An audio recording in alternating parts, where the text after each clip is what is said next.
Assalamualaikum warahmatullahi wabarakatuh. Selamat pagi siswa sekalian. Semoga Allah memberikan kita semua kesehatan dan kita semua terhindar dari wabah COVID-19. Di dalam pertemuan kita pagi ini, kita akan membahas bab 1, yaitu ruang lingkup biologi. Di dalam ruang lingkup biologi itu ada beberapa pokok bahasan. Yang pertama kita bahas. Yang pertama adalah kita akan membahas biologi dan sains.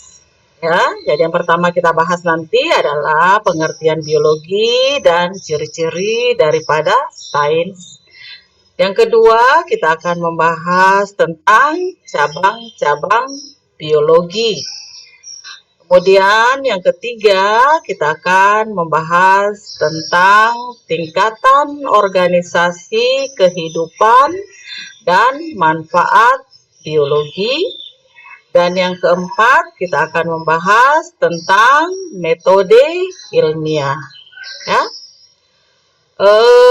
Kita berkenalan dulu dengan biologi ya.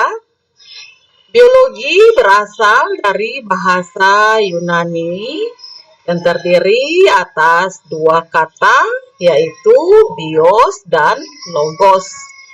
Bios artinya hidup dan logos artinya ilmu.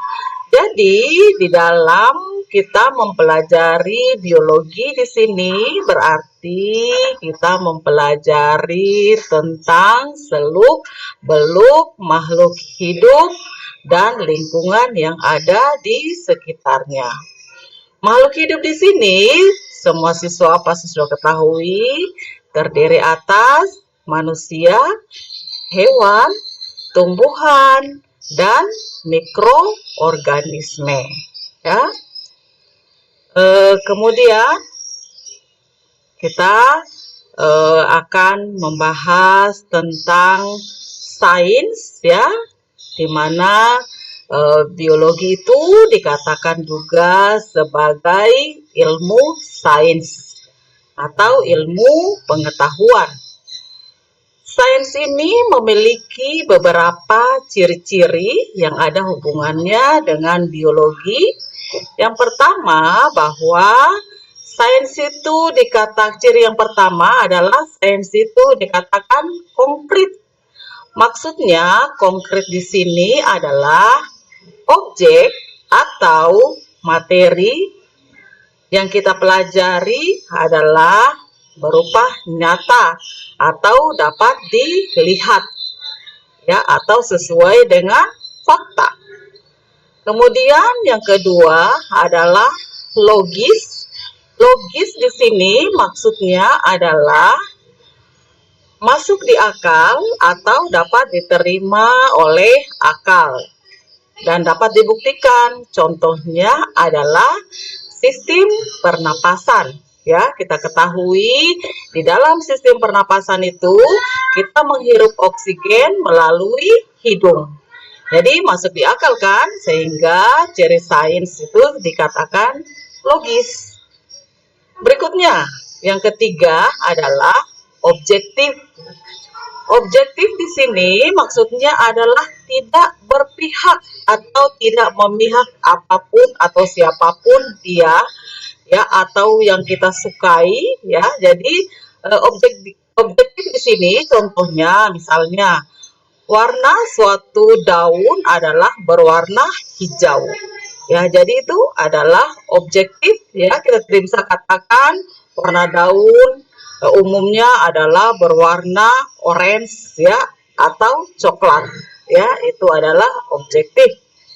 Walaupun ada beberapa warna yang kita sukai, ya, tetapi itu adalah nyata bahwa warna daun umumnya adalah berwarna hijau.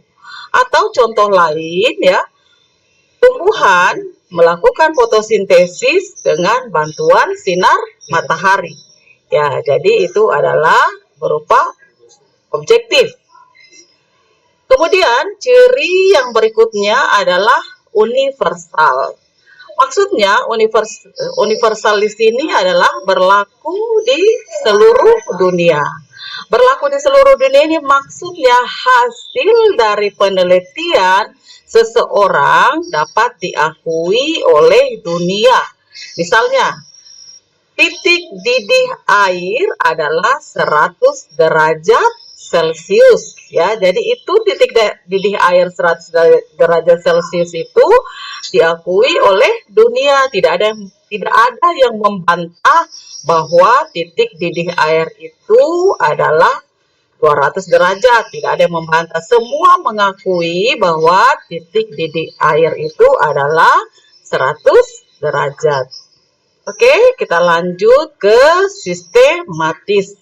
Sistematis ini adalah untuk melakukan langkah-langkah di dalam suatu percobaan harus secara berurutan atau secara sistematis. Kenapa? Kalau tidak secara berurutan, maka percobaannya atau eksperimennya tidak akan berhasil. Jadi kita harus melakukan suatu eksperimen secara sistematis atau berurutan. Yang terakhir di dalam ilmu sains ini, yang terakhir adalah empiris atau berdasarkan pengalaman empiris.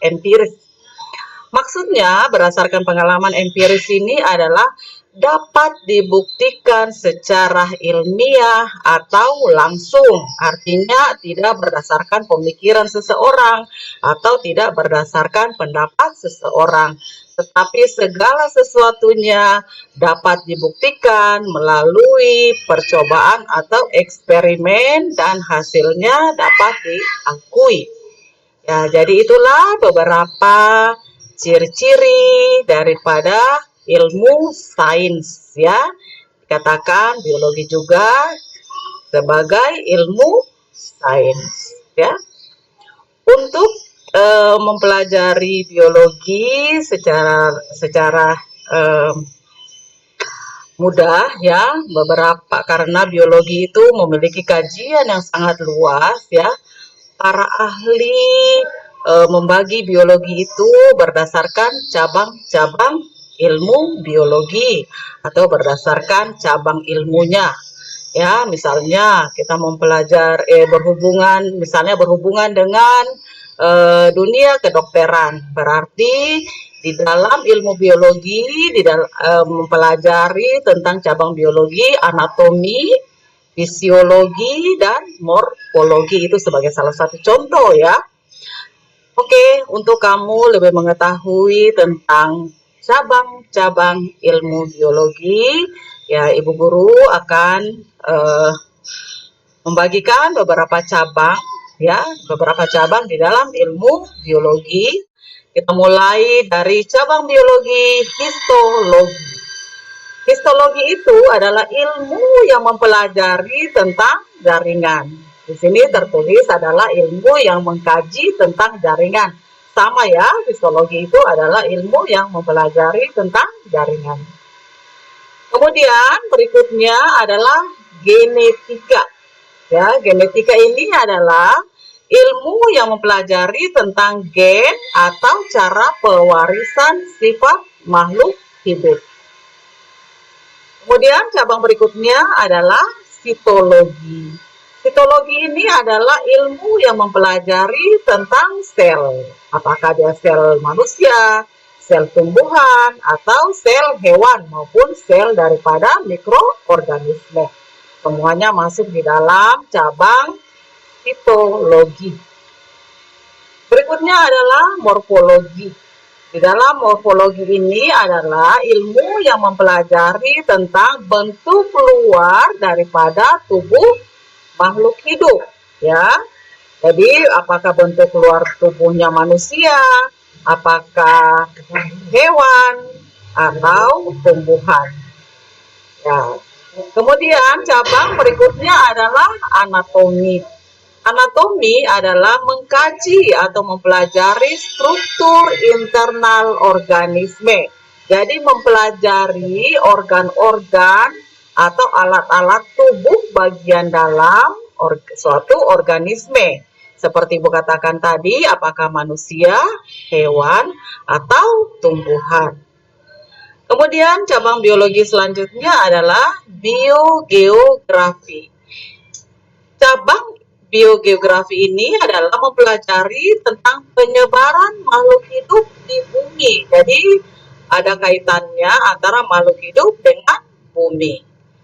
Cabang biologi selanjutnya adalah ekologi. Ya, ekologi ini adalah mempelajari tentang hubungan interaksi atau hubungan timbal balik antara makhluk hidup dengan lingkungannya. Cabang berikutnya adalah taksonomi.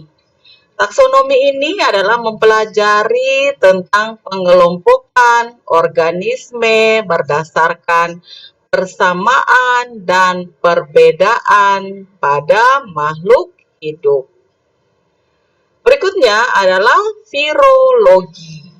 Virologi ini adalah ilmu yang mempelajari tentang virus. Jadi kalau kita mau mempelajari virologi ya, berarti kita harus mempelajari tentang virus dan seluk-beluknya.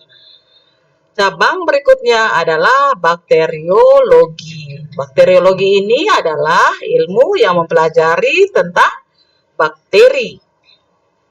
Berikutnya adalah cabang biologi embriologi. Embriologi ini mengkaji atau mempelajari tentang perkembangan embrio, ya, atau perkembangan suatu janin. Berikutnya adalah fisiologi. Fisiologi ini adalah ilmu yang mempelajari tentang fungsi-fungsi yang terjadi pada kehidupan organisme atau fungsi yang terjadi pada setiap organ makhluk hidup. Cabang berikutnya adalah bioteknologi. Bioteknologi ini mempelajari tentang teknologi yang memanfaatkan atau yang ada hubungannya, dengan organisme. Kemudian berikutnya adalah paleontologi. Paleontologi adalah mempelajari atau mengkaji tentang perkembangan sejarah kehidupan berdasarkan catatan fosil. Dan yang terakhir di sini adalah ornitologi. Ornitologi adalah ilmu yang mengkaji atau ada ilmu yang mempelajari tentang berbagai jenis burung dan seluk-beluknya. Jadi itulah beberapa cabang ilmu biologi. Sesungguhnya cabang ilmu biologi ini masih banyak lagi. Ya, sangat banyak. Ada ornitologi, ya, ada berbagai macam cabang. Tetapi Ibu di sini hanya menyajikan beberapa cabang ilmu biologi. Oke, perkenalan kita hari ini pada mata pelajaran biologi cukup sampai di sini ya. Tetap di rumah atau stay at home ya. Jangan lupa menggunakan masker dan jaga jarak. Oke, selesai sampai di sini. Assalamualaikum warahmatullahi wabarakatuh.